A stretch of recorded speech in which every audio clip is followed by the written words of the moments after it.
अस्सलाम वालेकुम बेटा, this is your chemistry class.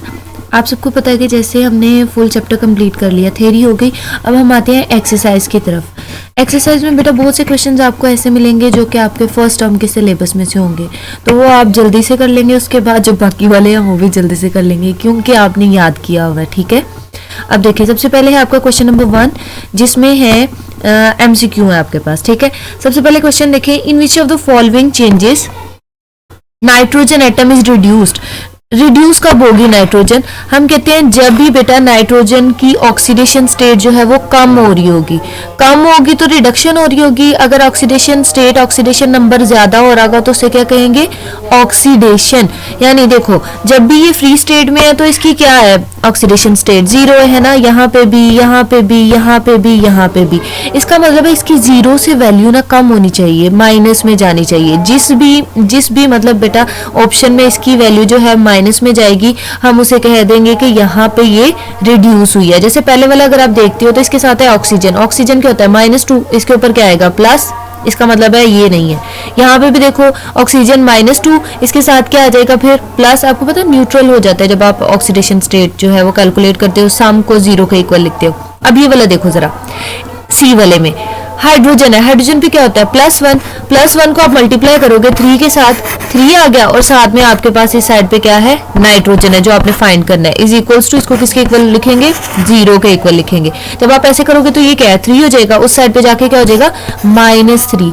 सो सी वाला ऑप्शन ऐसा है जिसमें आप देख रहे हो कि 0 से -3 वैल्यू जा रही है, वैल्यू कम हो रही है। यहाँ पे क्या हो रही है? रिडक्शन। -3 का मतलब क्या? इलेक्ट्रॉन्स को गेन किया। तो इस तरह भी आप समझ सकते हो। उसके बाद है question number 2, Which of the following changes reaction is an example of oxidation. कहते हैं इसमें से कौन सी वाली ऐसी एग्जाम्पल है जो ऑक्सीडेशन की है? ऑक्सीडेशन में क्या होगी? ऑक्सीडेशन स्टेट बढ़ेगी, यानी कि पॉजिटिव में वैल्यू जानी चाहिए। Chlorine molecules to chloride ions. आपको पता है क्लोराइड आयन Cl नेगेटिव होता है, इसका मतलब ये तो नहीं है भाई। ऑक्सीजन के मॉलिक्यूल पहले 0 थे, ऑक्साइड आयन बनाया, ऑक्सीजन जो है उसके ऊपर भी क्या होता है? -2 होता है, इसका मतलब ये भी नहीं है। Silver atoms to form silver ion. बेटा सिल्वर आयन जो होते हैं उनके ऊपर पॉजिटिव चार्ज होता है, Ag पॉजिटिव जो आप पढ़ते हो। ठीक है, तो इसका मतलब है इसमें ऑक्सीडेशन हो रही है। अब आयरन भी देख लो आगे, आयरन है +3, कहते हैं 3 से उसकी स्टेट क्या बन रही है? 2, मतलब इसने पहले +2। ठीक है, अब देखो बेटा इसे कैसे समझ सकते हो? आपको पता चल रहा है +3, इसका मतलब है पहले ये था कि इसने 3 इलेक्ट्रॉन दिए हुए, अब +2 इसका मतलब इसने 1 इलेक्ट्रॉन ले लिया, तभी उसकी स्टेट जो है वो वैल्यू कम हो गई है। इसका मतलब है डी वाले में रिडक्शन हुई है। तो बेस्ट आंसर क्या है? बी वाला। ठीक है, करेक्ट, जिसमें आपको पता चल रहा है कि इसकी ऑक्सीडेशन हो रही है। विच of the following elements in the given reaction is reduce. कह रहे इसमें से कौन सा रिड्यूस हुआ है? सबसे पहले तो आप हाइड्रोजन को देखो, हाइड्रोजन की यहाँ पे क्या है? 0। यहाँ पे जाके क्या हो रही है? ऑक्सीजन होता है -2, तो इसका क्या हो जाएगा? 2 को मल्टीप्लाई करेंगे, मतलब कि इसके प्लस में वैल्यू आ जाएगी। 0 से प्लस में जा रहा है, इसका मतलब इसकी क्या हो रही है? ऑक्सीडेशन हो रही है। ऐसी है ना, 0 से प्लस में इसकी स्टेट चेंज हो रही है तो इसकी ऑक्सीडेशन हो रही है, तो इसका मतलब दूसरे की क्या हो रही होगी? रिडक्शन। आल्सो बेटा आप चेक करके भी पता चला सकते हैं। ठीक है, कैलकुलेट करके। यहाँ पे इसकी 0 वैल्यू है जिंक की। ठीक है, और इसमें आप देखोगे तो इसकी -2 है तो इसकी +2 होगी, +2 से 0 में जा रही है तो इसकी क्या हो गई? ऑक्सीडेशन हो गई, रिडक्शन हो गई, सॉरी, क्योंकि +2 से 0 में जा रही है। एक सेकंड, इसको थोड़ा सा क्लियर कर लेते हैं।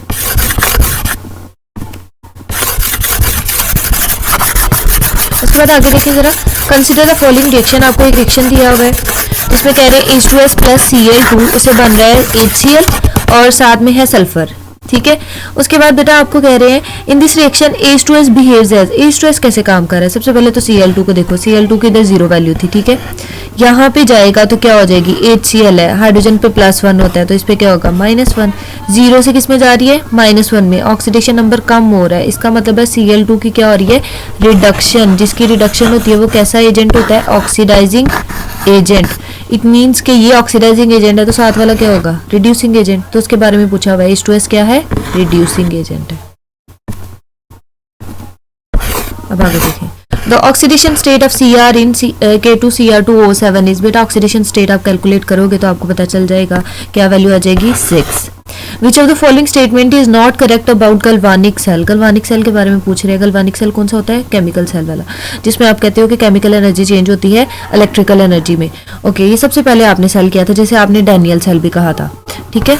अब इस केस में कहते हैं cations are reduced at cathode. Cathode जो होती है उसके ऊपर कौन सा चार्ज होता है, पॉजिटिव होता है या नेगेटिव होता है, नेगेटिव होता है, केटाइंस उसकी तरफ जाते हैं, ठीक है। और कैथोड पे होती भी क्या, रिडक्शन, इसका मतलब ये ठीक है। उन्होंने कहा आपने बताना जो ठीक नहीं है। Anions are oxidized at anode, हाँ एनाइंस जो है वो एनोड की तरफ जाते हैं और एनोड पे क्या होती है, ऑक्सीडेशन। ये सी में भी ये लिखा हुआ है ऑक्सीडेशन अकर्स एट एनोड, तो ये भी ठीक है।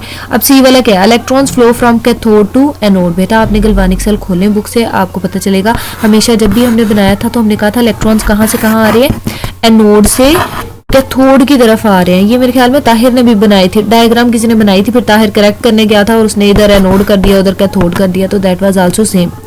तो आपको पता है कि एनोड से कैथोड की तरफ इलेक्ट्रॉन्स मूव करते हैं, तो यहाँ पे क्या लिखा हुआ है, electrons flow from cathode to anode, तो ये हो गया रॉन्ग। अच्छा ये एक तरह से ठीक हो सकता था अगर ये इधर कहते current flows from cathode to anode. हमने पढ़ा था इलेक्ट्रॉन्स एनोड से कैथोड जाते हैं, लेकिन अगर आपसे कहते हैं करंट, तो करंट हमेशा इलेक्ट्रॉन के ऑपोजिट होती है, तो ये चीज भी माइंड में रखिएगा। उसके बाद आगे देखिए, which of the following is not true about Daniell cell. Daniell cell कौन सा सेल है, अभी अभी मैंने आपको बताया गैल्वेनिक सेल है। कहते हैं कौन सा वाले इसमें ट्रू नहीं है। सबसे पहले स्टेटमेंट देखो बेटा, यही ट्रू नहीं है। Half cell of an active metal act as cathode. आप देखते हो हमेशा इलेक्ट्रॉन कहाँ से आना शुरू होते हैं, एनोड से। इसका मतलब है एक्टिव कौन सा सेल है, एनोड वाला। इन्होंने क्या लिखा हुआ है, कैथोड वाला।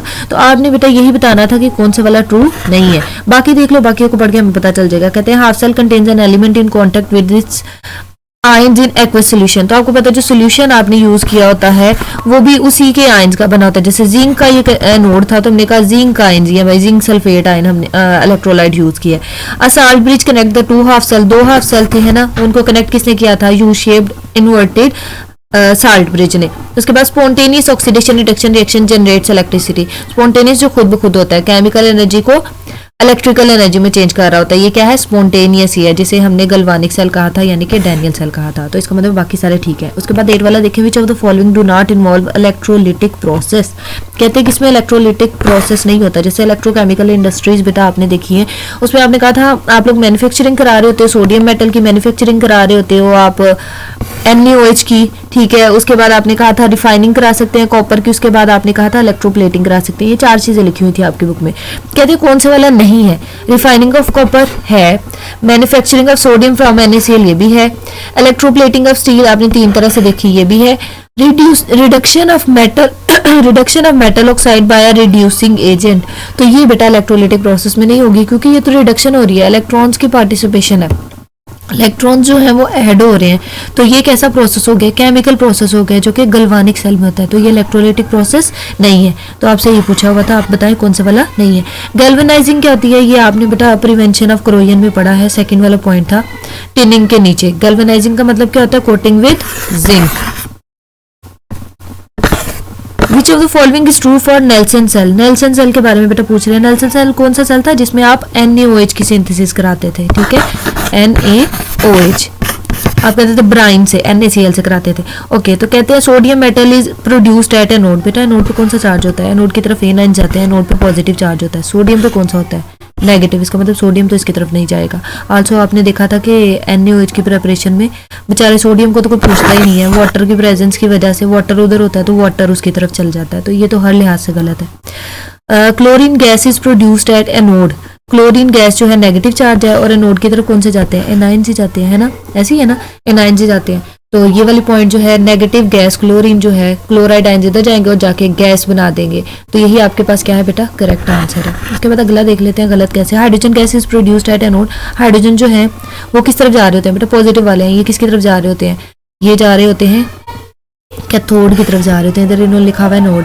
Sodium ions are not reduced at cathode. कहते हैं सोडियम आयंस जो है उनकी रिडक्शन नहीं होती कैथोड पे। कैथोड पे ऑलरेडी बेटा किसने जाना है, सोडियम आयंस ने जाना है कैथोड की तरफ, और सोडियम आयंस पे कौन सा चार्ज होता है, पॉजिटिव चार्ज होता है। आप कहते हो कि इसकी रिडक्शन नहीं होती, बेसिकली आप कहते हैं सोडियम जो है वो OH के साथ मिलकर क्या बना देती है, NaOH। तो बेटा ये पॉइंट आपके क्लियर है, ये MCQs हैं आपके।